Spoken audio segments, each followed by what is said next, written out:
Mathilda, May, Mathilda, May, Mathilda, May, May, May, Mathilda, May, Mathilda, May, Mathilda, May, May. Oh.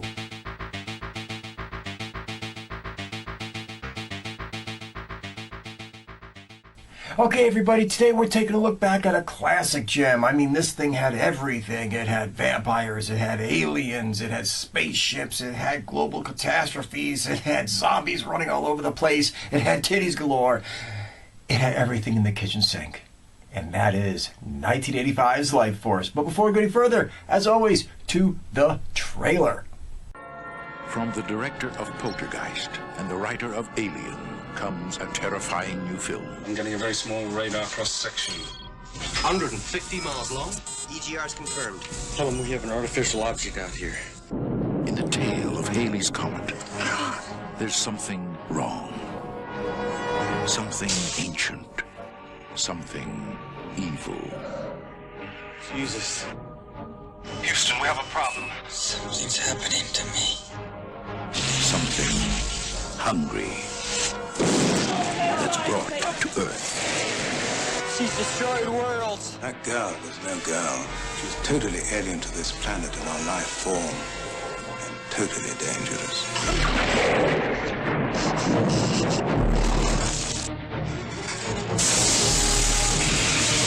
I just found a body in Hyde Park.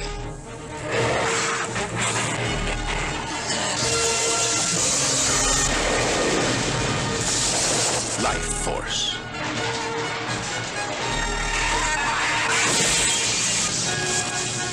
Close your eyes. Visited you how? In my mind. Let it go!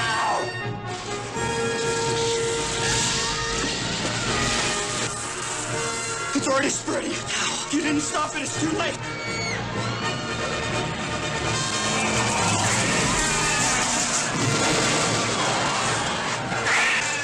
Come. Be with me. Lifeforce. The terror has just begun.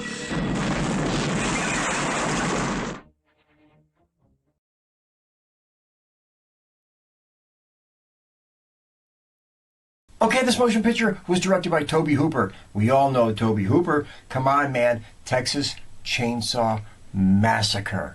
That's all you have to say. Well, okay, he did some other stuff too. He did like Poltergeist, which was just amazing. And I don't care what anybody says about, Spielberg ghosting over his shoulder. If you watch this movie and you watch that, you can see with those shots that are like, okay, that's a Tobe Hooper shot, plain and simple. And he also did Salem's Lot, the TV movie, one of the greatest things ever filmed. I don't care if it was made for TV or if it wasn't. Everybody still loves that motion picture, and it's amazing. He also did things like Invaders from Mars, Mortuary, Eaten Alive, and the movie that I have already done here before, The Fun House, which is a great, great, great flick. It was one of my earliest reviews, way, way, way, way back in the day. So, Tobe Hooper, gotta love him. All right, let's get to the cast. Okay, playing Colonel Carlsen, Steve Railsback. How can you not love it, man? We're talking the stuntman. We're talking Deadly Games. We're talking Ed Gein. We're talking Barbed Wire. But mostly we're talking about his great performance as everybody's crazy fucking Uncle Chuck.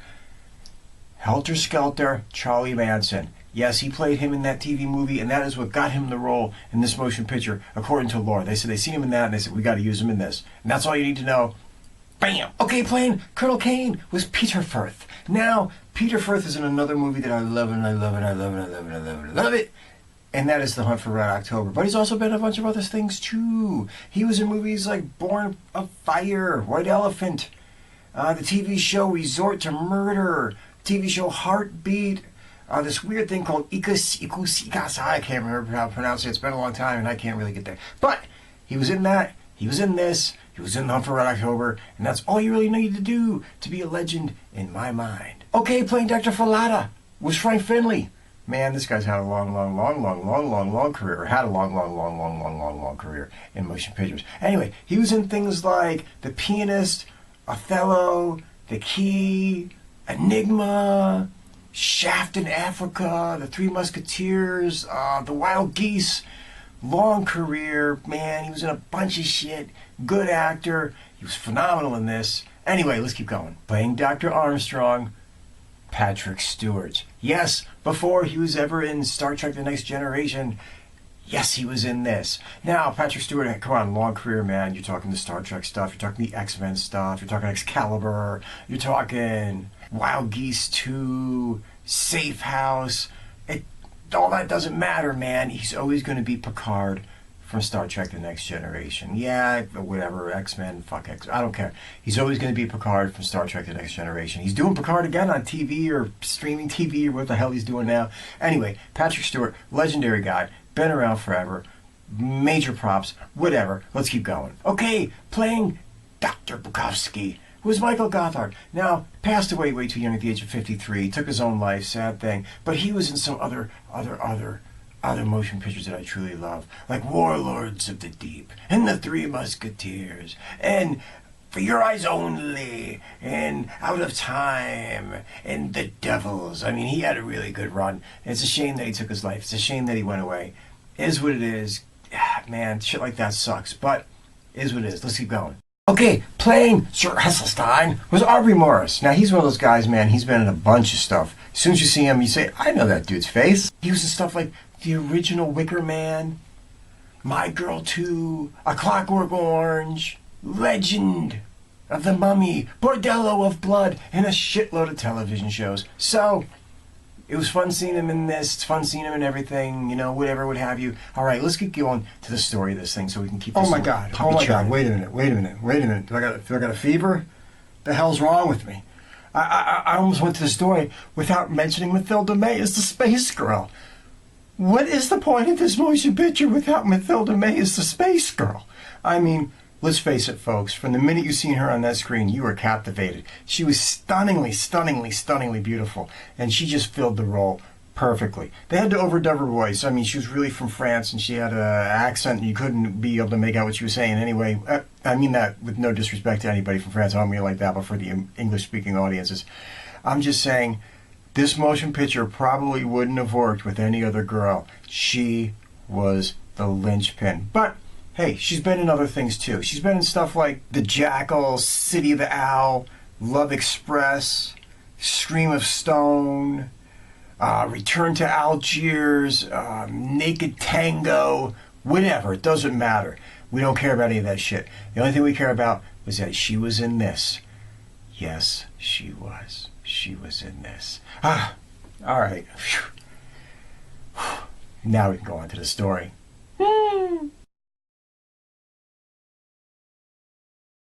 Okay, folks, I'm going to try to give you the story of this. I don't want to give you too much because I don't want to give too much away, but at the same time, the story is so weird and convoluted and all over the goddamn place that I'm going to try to crush it and make it a little bit simple. But anyway, there's a space shuttle up there. It's the Churchill, and it's a joint USA-British, adventure. And they're up there checking out the Halley's Comet, and they're looking at the comet go by, and all of a sudden, in the tail of the comet, they realize there's something there. It's giant, it's massive, it's huge. Kind of looks like a big root.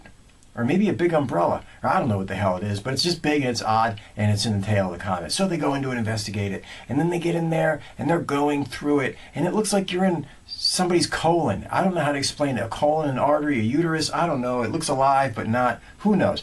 And when they're in there, they come across these big winged vampire-looking fucking things, but they're all dried out and they're obviously dead. So from there they keep exploring, and then they go into another chamber, and in that chamber they find 3 space vampires, a beautiful girl and 2 dudes, and they're like all naked and hanging in glass, and the guys are all freaked out because the chick is so unbelievably hot.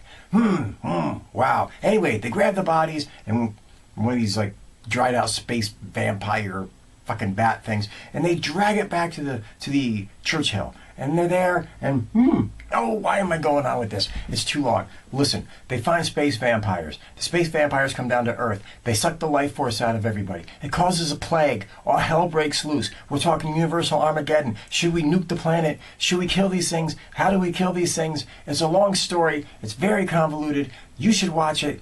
I can go into explaining it all night. It's goddamn ridiculous. I'll be here forever. It is what it is. Space vampires come to Earth. They don't take blood, they take your life force, they need a drink every 2 hours, and they run around sucking the life out of everybody, and then everybody gets up 2 hours later and sucks the life out of somebody else, and all shit breaks loose until it's a giant zombie plague. There you go.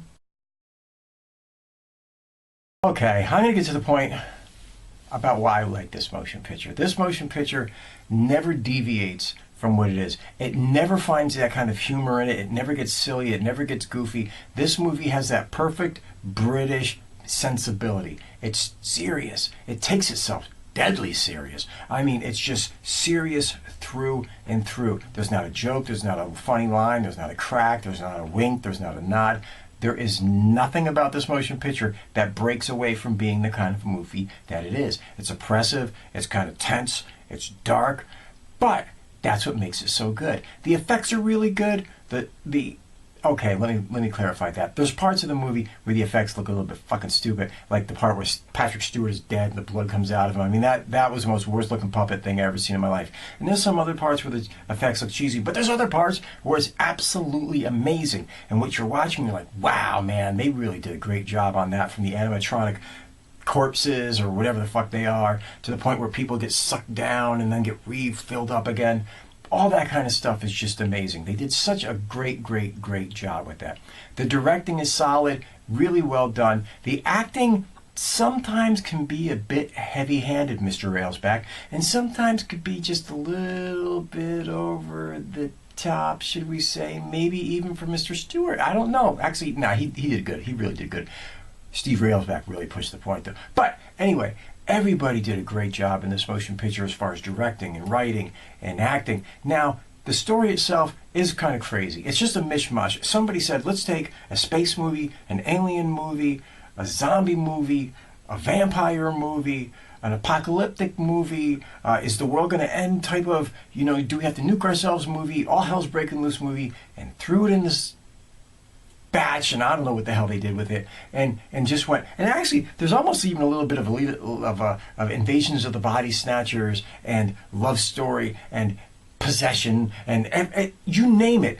They just threw that shit into a pot and cooked it and stirred it around and threw it back on the screen and did it well. That's the whole point of this motion picture. There's something in it for everybody, which I think in a lot of ways alienated some people, just because it was like, there's just too much going on here. This is just, it's all over the fucking place. But it was all over the place and enjoyable and well written and well directed and well acted and serious. And there was a direct amount of melancholy doom from the beginning of the movie to the end. This motion picture is enjoyable. It's fun. It's criminally overlooked. It's often forgotten when it shouldn't be. And beyond that, you got Mathilda May running around doing the best titty topless scenes I've ever seen in the history of my life. I don't know where this girl materialized from, but she can't be human because she was too hot to be a human being. That's just the way I feel. Anyway, folks, I hope you had fun with this one. I know it's kind of crazy and all over the place, but this movie is kind of crazy and all over the goddamn place. What do you do with something that's 10,000 stories going on at one time? Who knows? Anyway, go check it out. Go like it. Go love it. Go watch it. Let me know what you think. It's an oldie. It's a classic. It's like fucking 34 years old at this point. I can't believe that shit. Whatever. Anyway, go watch Lifeforce. Have a good time. Let me know what you think. God bless you all. Peace, love, hope, joy, whatever. Bye.